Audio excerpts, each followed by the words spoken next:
কেউ কি আছেন? ওয়েলকাম। এখন রাত 12টা।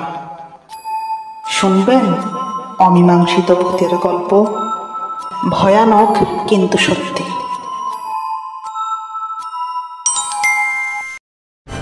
আসসালামু আলাইকুম, সবাইকে স্বাগতম ভূতের গল্পের নতুন এপিসোডে। ইমেলটি পাঠিয়েছেন আব্দুল মান্নান। আসসালামু আলাইকুম, আমি আব্দুল মান্নান। আমাদের ছোট্ট একটা ব্যবসা আছে। আমার আব্বার একটা ট্রাক আছে। কন্ট্রাক্টে মালপত্র আনা নেওয়া করে। দূরের মাল হলে আমি প্রায় সময় ড্রাইভার সাথে যাই। সেবারের আমাদের কাজ ছিল রাজশাহী থেকে আম এনে ঢাকায় নিয়ে আসা। আমরা রাজশাহী থেকে আম নিয়ে নাটোর হয়ে ঢাকা আসছিলাম। সেদিন নাটোর বনপাড়া বাইপাসে অনেক ভিড় ছিল। ট্রাফিক এড়াতে আমরা শর্টকাট একটি রাস্তা ধরলাম। এই রাস্তা দিয়েও আমরা কয়েকবার এসেছি। অনেক গরম ছিল, কিন্তু হঠাৎ দেখলাম সামনে এক জায়গায় অনেকটা কুয়াশার মতো। কারণ বুঝলাম না। এই গরমে তো কুয়াশা হওয়ার কথা না। জালাল নিশ্চিন্তে সামনে এগোলো। চারপাশে প্রত্যন্ত গ্রাম, কখনো একরের পর একর ধান ক্ষেত, কখনো বা ফল গাছের বাগান। এইভাবে যেতে যেতে রাত তখন আনুমানিক 3টা বাজে। আমার একটু চোখ লেগে এসছিল। হঠাৎ গাড়ি যখন জোরে ব্রেক কষলো, আমিও জেগে গেলাম। আমাদের ড্রাইভার জালালকে জিজ্ঞেস করলাম, কি হয়েছে, এভাবে ব্রেক করলে কেন? জালাল কেমন যেন একটা ভয়ে ভয়ে বলল, কি যেন একটা লাফ দিয়ে গাড়ির সামনে এসে পড়ল, তাই ব্রেক কষলাম। বললাম, মেরে ফেললি না তো কাউকে? বলল, না মেরে ফেলিনি, এর আগেই ব্রেক কষেছি, কিন্তু হঠাৎ করে সে মানুষটা উধাও হয়ে গেল। বললাম, বলিস কি, চল নেমে গিয়ে দেখি। জালাল প্রথমে নামতে রাজি হলো না, কিন্তু আমি বললাম, চল, কেউ আহত হতে পারে, তাড়াতাড়ি যদি ডাক্তারের কাছে নিয়ে যাই একটা জীবন বাঁচতে পারে। তারপর অনেক গাইগুই করে আমার সাথে নামলো। কাউকে দেখলাম না, কিচ্ছু ছিল না। রাস্তায়ও ছিল না, রাস্তার আশেপাশেও ছিল না। দুই পাশেই বড় বড় গাছ। কি গাছ সেটা স্পষ্ট না, কিন্তু অনেক ঘন জঙ্গল দুই পাশেই। হঠাৎ এক পাশ থেকে জালাল চিৎকার দিয়ে উঠল। আমি দৌড়ে তার কাছে গেলাম। দেখলাম সে চোখ দুটো বড় বড় করে বাগানের দিকে তাকিয়ে আছে। তার তাকানোর দিকে আমিও তাকালাম। তাকিয়েই আমার শরীর হিম হয়ে গেল। দেখলাম মাটি থেকে একটু উপরে একটা মহিলা ভাসছে। হাতে বিশাল একটা মগুরের মতন একটা লাঠি। সেই লাঠিটা শক্ত করে ধরে আছে সেই মহিলা।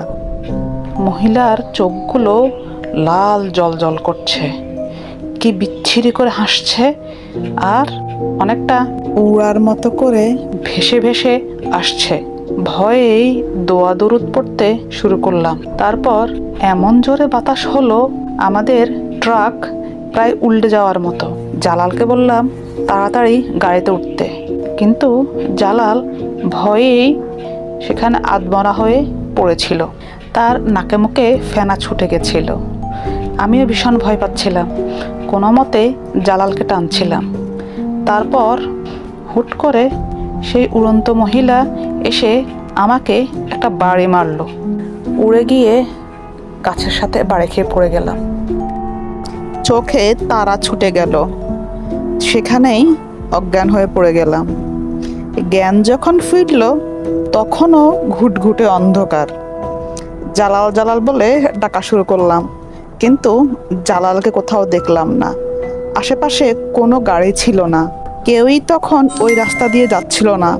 খুব অবাক লাগলো, যখন কুয়াশার সময় এ রাস্তা দিয়ে ঢুকলাম তখনও খেয়াল করলাম কোনো গাড়ি নাই, শুধু আমাদেরটাই। এখনো এতক্ষণ পর্যন্ত কোনো গাড়ি আসছে না। তারপর এদিক সেদিক তাকিয়ে দেখলাম আরেকটা গাছের নিচে জালাল উপর হয়ে পড়ে আছে। কোনো মতে খুঁড়িয়ে খুঁড়িয়ে তাকে ধরলাম। জালালকে টেনে চিৎ করার পর দেখলাম ওর নাক, মুখ, কপাল সব ফেটে গেছে, নাক থেকে রক্ত পড়ছে।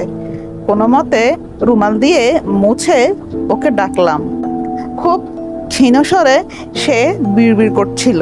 আমার শরীরের সমস্ত শক্তি দিয়ে তাকে টেনে গাড়ি পর্যন্ত নিলাম, কিন্তু উঠাতে পারছিলাম না। গাড়ি থেকে পানি নিয়ে মুখে বারবার পানির ছিটা দিতে লাগলাম। অনেকক্ষণ পর তার হুঁশ ফিরল। তারপর বলল, আমি গাড়ি চালাই। আমি তাকে গাড়ি চালাতে দেইনি।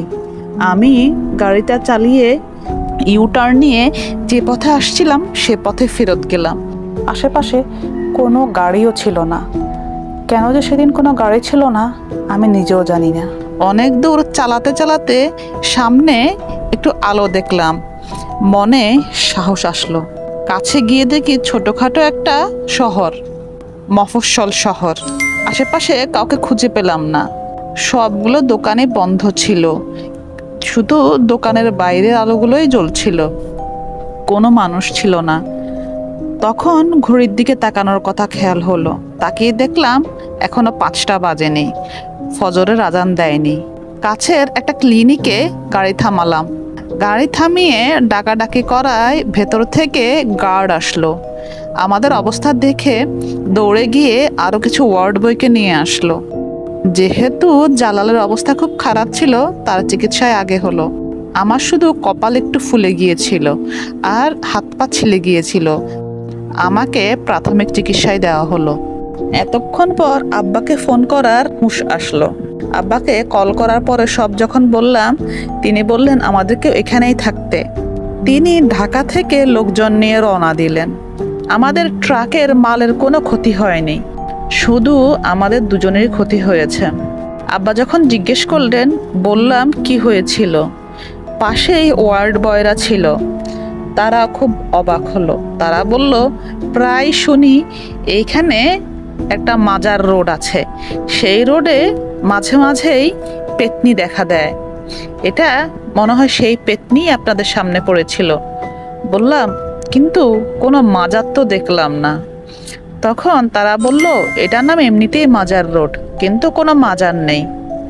বললাম, আমি তো আগে এই রোডের কথা শুনিনি।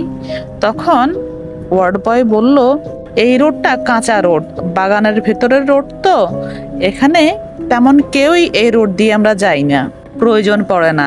এই রোড দিয়ে কোথাও উঠা যায় না, এই রোডটা গিয়ে নদীতে পড়ে। আমরা আসলে কখনো এই রোড দিয়ে যাই নাই, ভেবেছিলাম শর্টকাটে যাওয়া যাবে, তাই এত বিপত্তি। তারপর থেকে আমরা যখনই নাটোর হয়ে গিয়েছি খুব সাবধানে খেয়াল রেখেছি যেন কোনো শর্টকাটে যাওয়া না লাগে।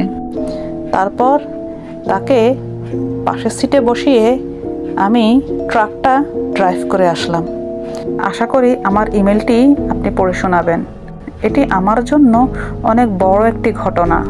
সারা জীবন আমি এই ভয় ভুলব না। ধন্যবাদ। ইতি আব্দুল মন্নান।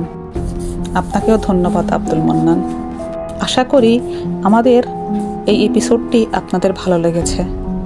যদি ভালো লাগে দয়া করে লাইক, কমেন্ট, সাবস্ক্রাইব করবেন আর আপনার বন্ধুদের সাথেও এই গল্পগুলো শেয়ার করবেন। ধন্যবাদ।